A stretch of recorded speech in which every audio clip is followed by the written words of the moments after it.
Subscribe करंतु एबे हम चैनल को और प्रेस करंतु बेल आइकन को जहा द्वारा लेटेस्ट वीडियो नोटिफिकेशन आपण मानकु सर्वप्रथम मिल जिवो। नमस्कार बंधुगण आपण मानकु हम यूट्यूब चैनल को स्वागत। बंधुगण आज आम जानिबा आगामी ए 5 दिन आपणक पई किपरि कटिबो, केउ प्रकारर आगामी 5 दिन को आपण प्लानिंग करिवे, आपणकर लव लाइफ किपरि रहिबो, बिजनेस किपरि रहिबो, व्यापार किपरि रहिबो, शिक्षा स्वास्थ्य सब विषय रे आज आम विस्तार पूर्वक भाबे जानिबा। तेणु भिडियो आग को आरंभ करने पूर्व आपन को रिक्वेस्ट, जदि आप चैनल नुआ करी चैनल को सब्सक्राइब करने सह पाखरे आसुवा बेल आइकन को क्लिक कर दिंतु। यह द्वारा जहाँ भी वीडियो आम आग को अपलोड करूँ तार नोटिफिकेशन आपण मानक सर्वप्रथम मिल जाव। आसतु जानिबा कि आगामी 4 दिन आपण किपरि रहिबो। सबुठारु प्रथमे जानिबा ए 4 दिन रे कोन आपणक पई पॉजिटिव रहिबा पई जाउछि। फ्रेंड्स, जदि आमे कहिबा ए दिन रे कोनोसी कार्य को नहीं भल सफलता आपण को प्राप्त हेबार संभावना मिलुछि। जदि आपण कौनसी प्रकारर कार्य योजना को विस्तार करबा पई चेष्टा करूछंती किंबा कौनसी नुआ कार्यर आरंभ करबा पई चाहुछंती तो सेथिरे आपण को भल सफलता मध्य प्राप्त हेबो। फ्रेंड्स, एहा सहित जदि कहिबा भूमि भवन वाहन आदि किणाकिणी पाई मध्य भल जोग मध्य बनुछि। वैज्ञानिक दृष्टिकोण तथा उन्नत भावना आपण को आग को बढ़ाइबारे सहायता प्रदान करिबो। बड़ लोकंकर सहयोग आशीर्वाद आपण को ऊपर बनिकी रहइबो। फ्रेंड्स, एहा सहित जो समाचार को आपण प्राप्त करिबा पई काफी समय रु प्रयास करी आसुथुले तो सेही सबुरे आपण को सफलता अवश्य ही मिलिबो। केवल निजर कार्य को योजनाबद्ध उपाय रे करिबार आपण को आवश्यकता रहिछि। चाकरी पई दिया जाइथिबा प्रतियोगी परीक्षार परिणाम आपणक सपक्ष रे मध्य जीवो। आपण आपणकर लक्ष्य प्रति पूर्ण रूप से एकाग्र चित्त रहिबे। आपणकु सफलता अवश्य ही ए दिन रे प्राप्त हेबो। ज्ञानवर्धन पुस्तक को पढ़िबारे निजर समय को व्यतीत करंतु। ता सहित कौनसी आध्यात्मिक तथा प्रतिष्ठित व्यक्तिंकर आशीर्वाद आपणको ए दिन रे मिली पारे और मार्गदर्शन मध्य मिलिबो। सामाजिक गतिविधि रे टिके दूरता बनेकी रखंतु। एथिरे समय व्यर्थ हेबा सहित आउ किछि आपणकु प्राप्त हेबो नाही। दिन अपेक्षा आपण राति को अधिक गुरुत्व देबे। दिल अपेक्षा दिमाग रु कथा सुनिबा पई चेष्टा करंतु, जहा द्वारा आपणकर स्वाभिमान कौनसी भी परिस्थिति रे हिम्मतर साथ छाड़िबो नाही। एहा आपणकर सबुठारु बड़ संपत्ति अटे। संतानकर शिक्षा संबंधित कौनसी महत्वपूर्ण कार्य होई पारे। शिक्षा संस्थान रे आपणकु शुभ फल मिलिबो। अनुभवी तथा जिम्मेदारी लोकंकर मार्गदर्शन आपणकु आहुरी अधिक मजबूत करी देबो। जो कारण पई आपणकु उचित परिणाम मध्य हासिल हेबो एवं आपणक मन बहुत ही प्रसन्न मध्य रहइबो। आसंतु जानिबा आपणक पई दिन रे कोन नेगेटिव रहिबो। फ्रेंड्स, भूल कथार प्रतिकार करिबा द्वारा ओ कारण रे ही लोक आपणकर विपक्ष रे जिबे। आपणकु सबु कार्य बहु संयमता और गंभीरतार सह करिबार अछि। टिके भी लापरवाहीर परिणाम घातक आपणक पई होई पारे। कौनसी संपर्कियों स्वास्थ्य को नहीं ए दिन रे आपणकर टेंशन रहिबो। विद्यार्थी हास परिहास एवं मनोरंजन आदि व्यर्थ कार्य रे पड़ी निजर पाठपढ़ा सह समझौता करंतु नहीं। पैसा मामला रे काहा उपरे आपणकु अधिक भरोसा करिबार दरकार नहीं। ता सहित राजनीति मामला रे कार्य रे बहुत ही आपणकु सावधानता रखिबार आवश्यकता रहिछि। एहा सहित कौनसी नुआ निवेश करिबा पूर्वरु आपण भल भाबरे जांच पड़ताल करिकि नियंतु। ए समय रे आर्थिक स्थिति किछि एपरि रहिबो।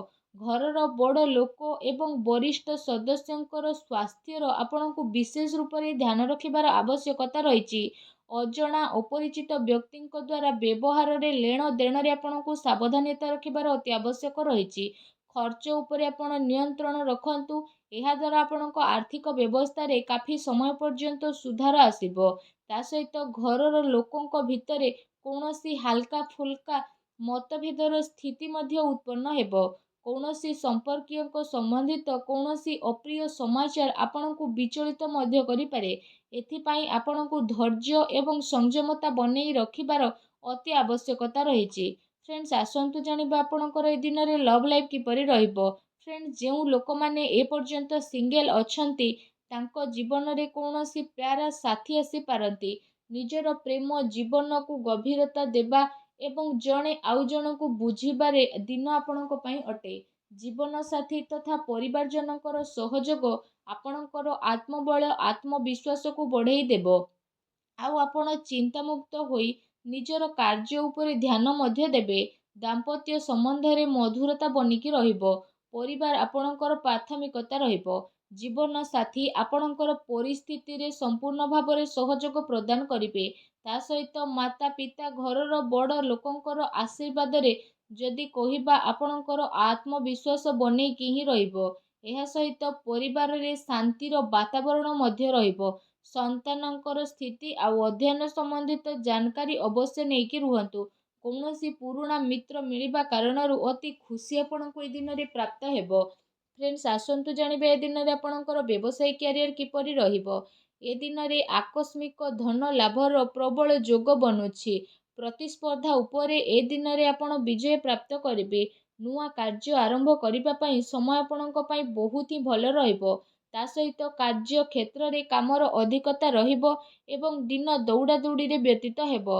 ଫ୍ରେଣ୍ଡସ୍, ଏହା ସହିତ ଆପଣ ପୂର୍ବ ସମୟରୁ ନିଜର ବ୍ୟାପାରରେ ଯାହା ବି ପରିଶ୍ରମ କରି ଆସୁଥିଲେ ତ ସେସବୁରେ ଆପଣଙ୍କୁ କାଫି ସମୟ ପର୍ଯ୍ୟନ୍ତ ସକାରାତ୍ମକ ପରିଣାମ ହାସିଲ ହେବ ତଥା କାରବାରର ବିସ୍ତାର ସମ୍ବନ୍ଧିତ ନୂଆ ଯୋଜନା ଆପଣଙ୍କର ବନିବ, ଯାହା ଆପଣଙ୍କ ପାଇଁ ଅବଶ୍ୟ ହିଁ ଲାଭଦାୟକ ଭରା ସାବ୍ୟସ୍ତ ହେବ। ବ୍ୟବସାୟରେ ନୂଆ ନୂଆ ପ୍ରୟୋଗ ଦ୍ୱାରା ଅମଳ କରିବା ଆପଣଙ୍କ ପାଇଁ ଅତି ଆବଶ୍ୟକତା ରହିଛି, କାରଣ ବର୍ତ୍ତମାନ ସ୍ଥିତି କାରଣରୁ କାର୍ଯ୍ୟନୀତିରେ ପରିବର୍ତ୍ତନର ଜରୁରୀ ରହିଛି। ଯଦି ଆପଣ ଭୂମି ଆଦି ଜିନିଷରେ ନିବେଶ କରିବାର ପ୍ରୋଗ୍ରାମ ବନଉଥାନ୍ତି ତ ଆପଣ ଏସବୁରେ ନିବେଶ କରିପାରିବେ। ଏ ସମୟ ଆପଣଙ୍କ ପାଇଁ କାଫି ଅନୁକୂଳ ଭରା ରହିବ, କାରଣ ଆଗକୁ ଯାଇ ଏହା ଆପଣଙ୍କୁ ବହୁତ ହି ଲାଭଦାୟକ ସିଦ୍ଧ ହେବ। ଫ୍ରେଣ୍ଡସ୍, ଆସନ୍ତୁ ଜାଣିବା ଏ ଦିନରେ ଆପଣଙ୍କର ସ୍ୱାସ୍ଥ୍ୟ କିପରି ରହିବ। ଫ୍ରେଣ୍ଡସ୍, ଏ ଦିନରେ ଆପଣ ଆପଣଙ୍କର ଶରୀରର କ୍ଷମତାକୁ ବନେଇ ରଖିବା ସହିତ ନିଜର ସବୁ କାର୍ଯ୍ୟକୁ ପୁରା ଶାରୀରିକ କ୍ଷମତାର ସହ କରିବାରେ ସଫଳ ହେବେ। ତା ସହିତ ଏ ଦିନରେ ଆପଣଙ୍କର ସ୍ୱାସ୍ଥ୍ୟ ବହୁତ ହି ଭଲ ରହିବ। ଆପଣ ନିଜକୁ ଚିନ୍ତା ମୁକ୍ତ ଏବଂ କାଫି ଊର୍ଜାବାନ ଅନୁଭବ କରିବେ। ତା ସହିତ ନିଜର ସ୍ୱାସ୍ଥ୍ୟକୁ ଆହୁରି ଅଧିକ ଭଲ ରଖିବା ପାଇଁ ଆପଣ ପ୍ରତ୍ୟେକ ଦିନ ଯୋଗ କରନ୍ତୁ, ବ୍ୟାୟାମ କରନ୍ତୁ ଏବଂ ସୁସ୍ଥ ରୁହନ୍ତୁ। ଫ୍ରେଣ୍ଡସ୍, ଆସନ୍ତୁ ଜାଣିବା ଏ ଦିନରେ ଆପଣଙ୍କ ପାଇଁ କ'ଣ ବିଶେଷ ଉପାୟ ରହିଛି। ଏ ଦିନରେ ଆପଣ ସ୍ନାନ ଆଦି କରିସାରିବା ପରେ ଭଗବାନ ସୂର୍ଯ୍ୟନାରାୟଣଙ୍କୁ ତମ୍ବାର ଢାଳରେ ଜଳାର୍ଘ୍ୟ ଅର୍ପଣ କରନ୍ତୁ। ଏହା ସହିତ ପକ୍ଷୀମାନଙ୍କୁ କିଛି ନା କିଛି ଖାଇବାକୁ ଦିଅନ୍ତୁ ଏବଂ ନିଜର ସାମର୍ଥ୍ୟ ଅନୁସାରେ ଗରିବ ଲୋକଙ୍କୁ କିଛି ନା କିଛି ଦାନ କରନ୍ତୁ। ଦେଖିବେ ଆପଣଙ୍କୁ ସଫଳତା ପ୍ରାପ୍ତ ହେବ ଏବଂ ଆପଣ ପାରୁଛନ୍ତି ଯେତେ ନିଜର କ୍ରୋଧ ଉପରେ ସବୁବେଳେ ନିୟନ୍ତ୍ରଣ ରଖିବା ପାଇଁ ଚେଷ୍ଟା କରନ୍ତୁ, ଯାହାଦ୍ୱାରା ଜୀବନର ପ୍ରତିଟି କ୍ଷେତ୍ରରେ ଆପଣଙ୍କୁ ସଫଳତା ନିହାତି ଭାବରେ ପ୍ରାପ୍ତ ହେବ। ଆଶା କରୁଛି ବନ୍ଧୁଗଣ ଆଜିର ଏହି ଛୋଟିଆ ଭିଡ଼ିଓଟି ଆପଣଙ୍କୁ ନିହାତି ଭଲ ଲାଗିଥିବ। ଯଦି ମୋର ଭିଡ଼ିଓ ଆପଣଙ୍କୁ ଭଲ ଲାଗିଥାଏ ତ ଭିଡ଼ିଓଟିକୁ ଲାଇକ୍ଟେ କରନ୍ତୁ। ଆଉ ଯଦି ଆପଣ ଚ୍ୟାନେଲରେ ନୂଆ ଆସିଛନ୍ତି ତ ଚ୍ୟାନେଲକୁ ସବସ୍କ୍ରାଇବ୍ କରିନେବା ସହ ପାଖରେ ଆସୁଥିବା ବେଲ୍ ଆଇକନ୍କୁ କ୍ଲିକ୍ କରନ୍ତୁ। ଧନ୍ୟବାଦ।